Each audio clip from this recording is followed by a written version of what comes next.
நமோ பகவதே ஸ்ரீ ரமணாய. நேற்றைய உரையில் ஆதிசங்கரர் எழுதிய விவேக சூடாமணி என்ற நூலுக்கு பாலசுவாமிகள் உரைநடையில் முன்னுரை எழுதிய செய்திகளை பார்த்தோம். அரிது அரிது மானிடராய் பிறத்தல் அரிது. இந்த மானிடர்கள் தங்கள் சுபாவமாகிய ஆனந்தத்தை அடைய வேண்டும். இது ஞானத்தால் வரும், ஞானம் விசாரத்தால் வரும். இதற்கு என்ன செய்தால் நலம்? நல்ல குருவை அடைய வேண்டும். நானே பிரம்மம், அகபிரம்மஸ்மி என்கின்ற உணர்வை இடையராது தரையில் எண்ணெய் ஊற்றப்படுகின்ற விதமாக ஒரே வேகத்தில் சீராக சிந்திக்க மனம் தெளிவடையும், சமாதி கைகூடும் என்கின்றார். இந்த முன்னுரை செய்திகளோடு நேற்றைய உரையை நாம் முடித்திருந்தோம். வாருங்கள் அவர் தொடர்ந்து அந்த உரைநடையில் என்ன எழுதுகிறார் என்று பார்ப்போம். இவ்வளவுதானா? இதுதான் சொல்லப்படுகின்றதா? இன்னும் விளக்கமாக சொல்லக்கூடாதா? கண்ணை கட்டி காற்றில் விட்டது போல் இருக்கின்றதே. மனிதர்களின் நலன் கருதி பாலசுவாமி தொடர்ந்து எழுதுகின்றார். மனித பிறவி மிக அரிதான பிறவி. இதில் அறிஞராக பிறப்பது மிகவும் அரிது. அந்த அறிஞன் மோட்ச ஆனந்தத்தை அடைய முற்படுவது பல நெடும் பிறவிகளின் பயனால் கிட்டுகின்றது. பண்டிதர்களின் விளக்கத்தை தேடி அலையாதே. வீணையில் நாதம் கேட்கும்போது சந்தோஷம் ஏற்படுகின்றது, பிறகு அது எதுவும் தருவதில்லை. அதுபோல் உபன்யாசங்கள் மோட்சத்தை தராது. முயற்சி இல்லாமல் நடக்குமா ஏதாவது? அரசன் என்று சொல்லிக் கொண்டிருந்தால் அரசனாகிவிட முடியுமா? மருந்து என்று சொல்வதையே வியாதியை தீர்க்கும் தீர்வாக எடுத்துக்கொள்ள முடியுமா? நானே பிரம்மம் என்கின்ற வார்த்தையால் முக்தி வராது. குருவின் மூலமாக நான் என்பதன் விளக்கம் கேட்டும் அதை இடைவிடாது சிந்தித்தும் நிலைபெற வேண்டும். மோகத்துக்கு காரணம் மூளை, எலும்பு, கொழுப்பு, சதை, அங்கங்கள் ஆகியவற்றுடன் கூடிய உடல். இதுவே நான் என்று சொன்னவையானால் பிரச்சனைகள் வந்துவிடும். உடல் சுகமே முக்கியம் என்கின்றவன் தண்ணீரிலிருந்து கரை சேர முதலை கட்டையாக பிடிப்பவன். உடம்பு பற்றிய அபிமானம் வாடுகிற போது, மோகம் அகலும்போது மோட்சம் அருகே வருகின்றது. உடம்பு அனுபவிப்பதை மனம் பெரிதாக்கி கற்பனையில் திளைத்து அந்த சுகத்தில் காலம் கழிக்கின்றது. கனவுகளில் உடல் ஆட்டங்கள் தோன்றுகின்றன. இதற்கு மனமே காரணம். ஆனால் சுகத்துக்கு எல்லை உண்டு, கனவுக்கு முடிவு.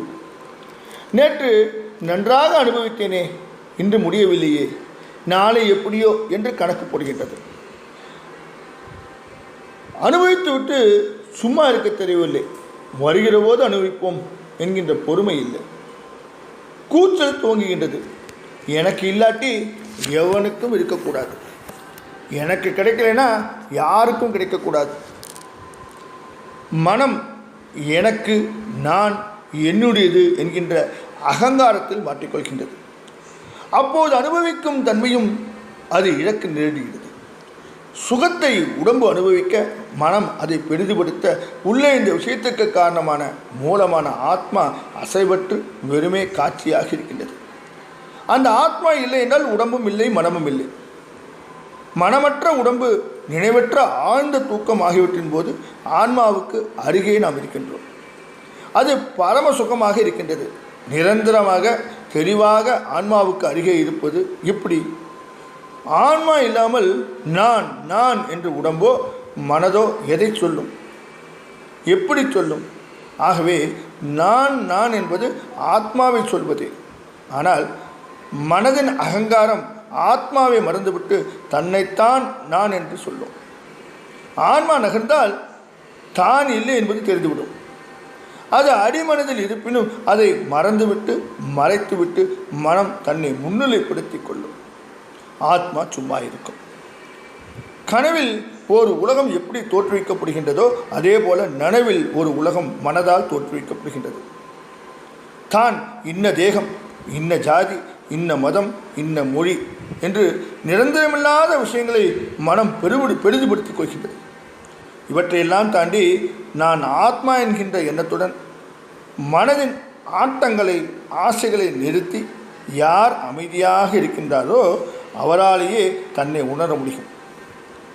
மனதின் சஞ்சலம் நீங்கும். புத்தி விஷய ஞான சேகரிப்புக்கான இடம். பல ஜென்மங்களின் விஷயங்கள் இந்த புத்தியில் ஒளிந்திருக்கும். இதன் தூண்டுதலால் புண்ணியங்கள் பாவங்கள் செய்ய நேரிடும். மனம் அடங்க புத்தியும் ஒரு கட்டில் நிற்கும். இவற்றை தாண்டி ஆத்மாவை அறிய நான், நீ, கடவுள் இவர்கள் எல்லாமும் ஒன்றே என்று புரியும். பிறகு பேதம் ஏது? பேதம் இல்லாமல் சண்டை ஏது? பெரிது சிறிது இப்படி எல்லாமும் ஆத்ம ரூபமானால் எல்லையாக இருக்குமா?